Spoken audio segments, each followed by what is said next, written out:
Hello, my name is Joe Smith, and I'm the producer and director of the new documentary series, Diamond Girls Confessions.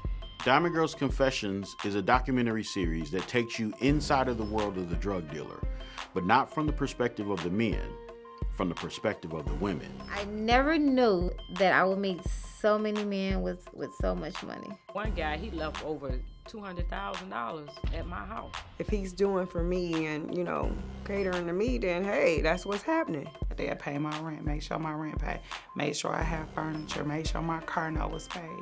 And I was like, all right, I can do this. I have a mink coat I've had since I was 13. Every time I woke up, I had money, so I was like, okay, guess I ain't gotta work.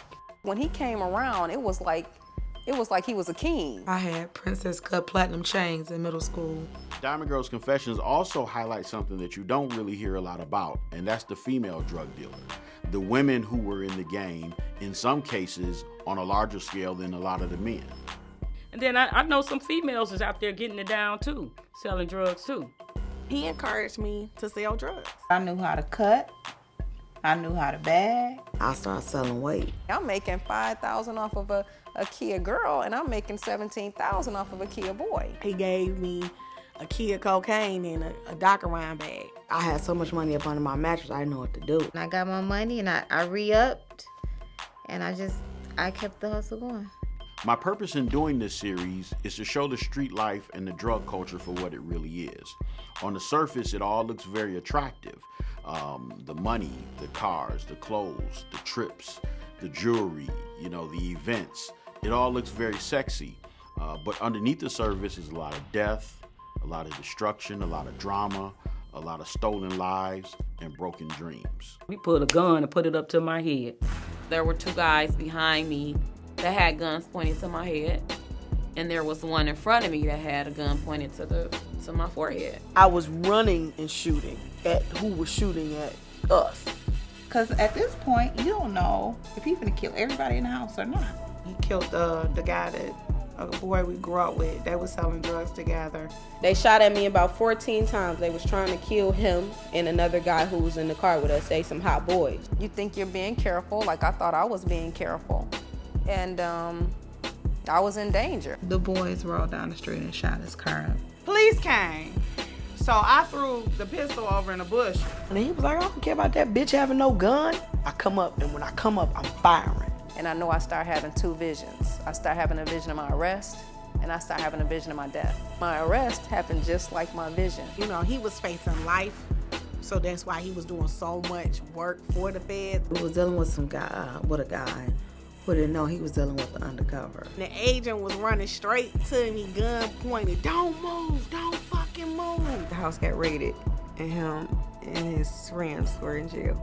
So I would have been there myself. I had 10 count indictment. We didn't want to turn ourselves in, so we was on the run for a while. So he was sentenced 12 to 20. So 23 years old, getting sentenced to 20 to 60 years, you actually feel like your life is over. I was born and raised here in Detroit, Michigan, and I came up in a neighborhood called the North End. The North End, like a lot of neighborhoods in Black America, was strong, working class neighborhood with a lot of families, but it was also a very dangerous place. And I witnessed firsthand how the street life and the drug culture destroyed homes, destroyed lives, and destroyed families. And so with this project, what I wanted to show was that when things happen to the people who are living the street life, it doesn't only affect them, it affects everybody around them. Collateral damage, if you will.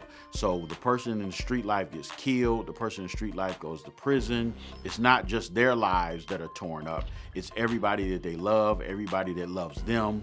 And so I wanted to tell those stories. Like, you don't know exactly what they're doing in the streets, and you don't know if somebody's, out to kill them. Like, you just never know. He just didn't take a father away from my kids. They took him away from the whole neighborhood. Somebody drives up and shoots him 10 times. Even in death, I hated him. I was angry at him. I would talk to him, like, why would you leave me? It's horrible.